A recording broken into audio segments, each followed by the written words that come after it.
what's at stake in this election. But let me start with this. I'm sure a lot of you may be asking what this new email story is about and why in the world the FBI would decide to jump into an election with no evidence of any wrongdoing with just days to go. That's a good question.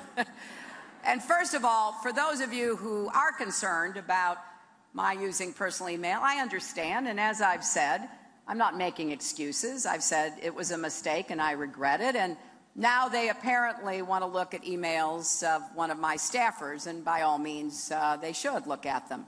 And I am sure they will reach the same conclusion they did when they looked at my emails for the last year. There is no case here.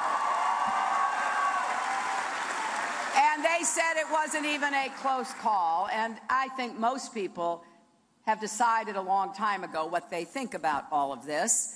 Now what people are focused on is choosing the next president and commander-in-chief of the United States of America. And did any of you see the debates? Well, I think it was important because I had a chance to talk about my 30 years of public service and my plans for our country. And then people could weigh that against what my opponent has done and said. I am running against a man who says he doesn't understand why we can't use nuclear weapons. He actually said, then why are we making them? And he wants more countries to have nuclear weapons: Japan, South Korea, even Saudi Arabia. Imagine nuclear weapons smack in the middle of the Middle East.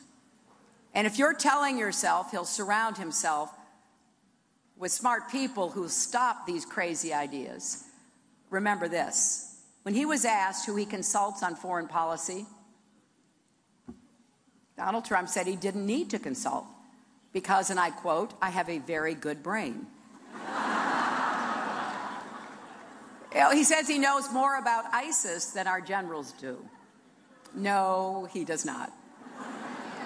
And of course, the people Donald Trump has around him include two men whose activities are reportedly being investigated for their ties to Russia, Vladimir Putin, and Putin's allies. So in these last days, let's not get distracted from the real choice in this election and the consequences for your future.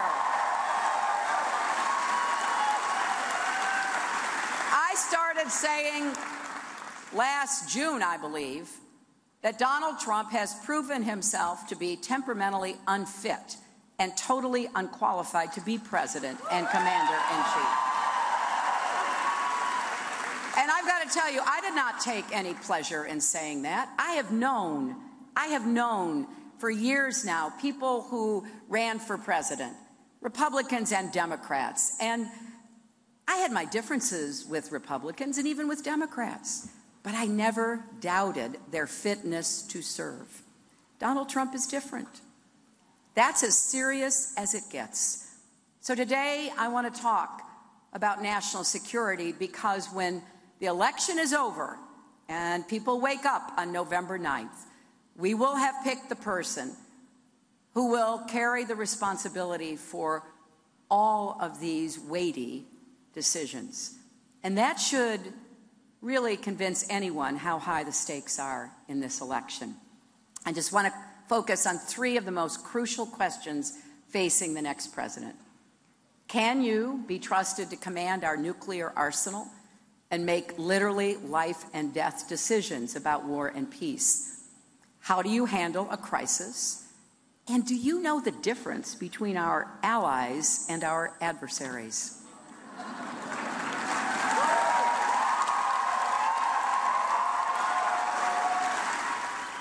Well, there she is, Hillary Clinton, hearing from her for the first time today in Ohio, talking talking right off the bat about that email investigation. She did bring up the use of it and said that it was a mistake and that she regrets it. For reaction, let's go to Republican Congressman Ron DeSantis. He sits on the Oversight and Government Reform Committee. Congressman, thank you so much for joining us from Florida today. First, I want to ask you about a couple things she said. She said there is no case here. She said it's not even a close call and that voters made up their minds a long time ago about what they think of all of this. Your take on that? As I've said, well, I don't think that's true because I think most voters view her as dishonest, and the majority of the Americans think she should have actually been prosecuted. And if you look at, like I was in the military, if people would have handled top secret information the way she did, they likely would have faced a court-martial. So there is a double standard. I think it does bother a lot of voters. But here's the thing going forward.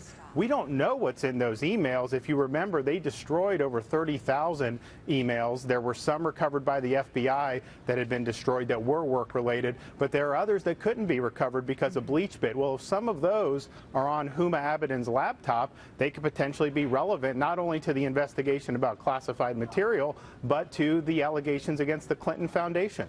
Congressman, how far is your committee prepared to go? Because this thing obviously is not going to be wrapped up in the next 8 days before the election. Where do you take it from here? You sit on government reform. Well, I think it depends. I mean, we've looked at the classified information investigation and why there wasn't more done to follow up on things like emails being destroyed, BleachBitted, even though they were under subpoena.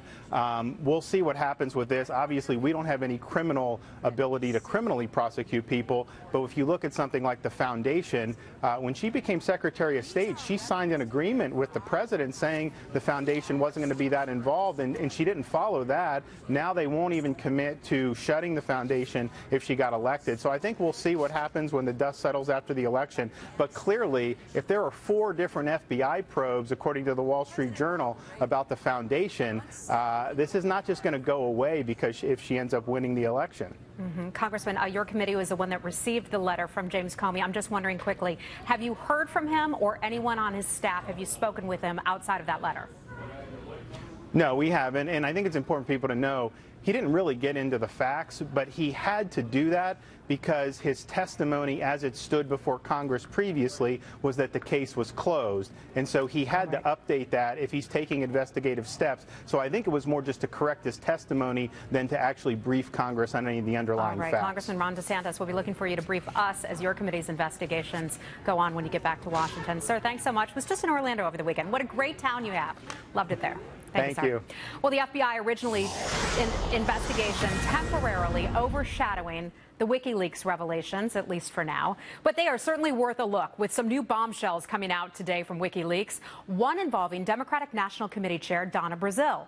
Ed Henry with the explosive details. Ed, new fallout from the WikiLeaks on the Clinton email scandal and also the Clinton Foundation. A lot of stuff just dripping out here. So give us the headline from it. Yeah, it's almost like, you know, a full push now beyond just drip, drip, drip. It's fascinating. Around 24 of John Podesta's emails out there. And in terms of the email scandal, it takes you behind the curtain, March 10th, 2015, that news conference at the United Nations, where Hillary Clinton admitted, among other things, that 33,000 emails had been deleted. She insisted it was about yoga and wedding planning.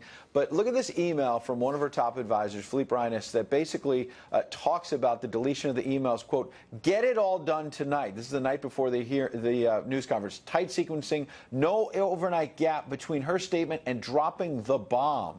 Alternatively, put the bomb in her voice in her statement. Later on, makes clear the bomb is the deletion of these emails. They were more nervous about it than they let on. Secondly, on the Clinton Foundation, you have a top strategist there at the campaign, Joel Benenson.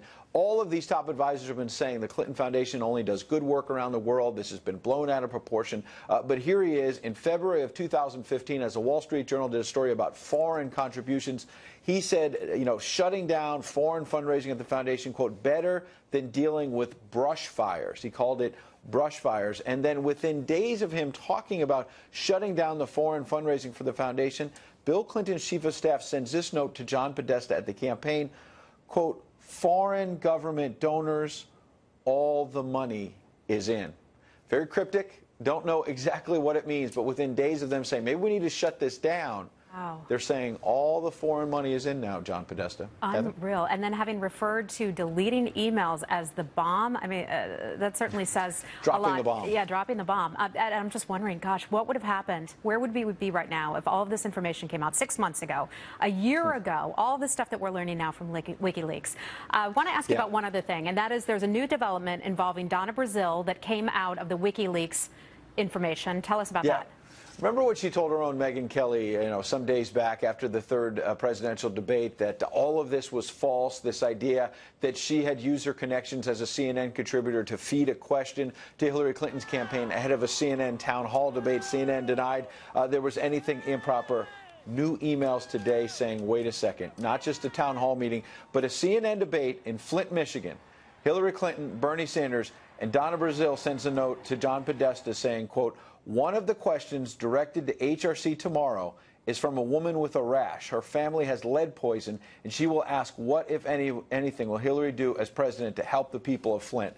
The opposite of what we heard from Donna Brazile to Megyn Kelly. So today, a statement from CNN. On October 14th, CNN accepted Donna Brazile's resignation as a CNN contributor. CNN never gave Brazile access to any questions, prep material, attendee lists, background information, or meetings in advance of a town hall or debate. We are completely uncomfortable, though, with what we have learned about her interactions with the Clinton campaign while she was a CNN contributor. Interesting, the time frame there. She is now the interim chair of the Democratic National Committee, Donna Brazile, and CNN is saying on October 14th they accepted her resignation. Nobody ever announced that. Right. But now that these new emails are out today, CNN's getting it out there. Yeah, Heather? All right, Ed Henry. Ed, thanks so much. Well, for a lot more on the new WikiLeaks dump that came out today, we'll talk about that with our panel. How will or won't it impact the election when we come back?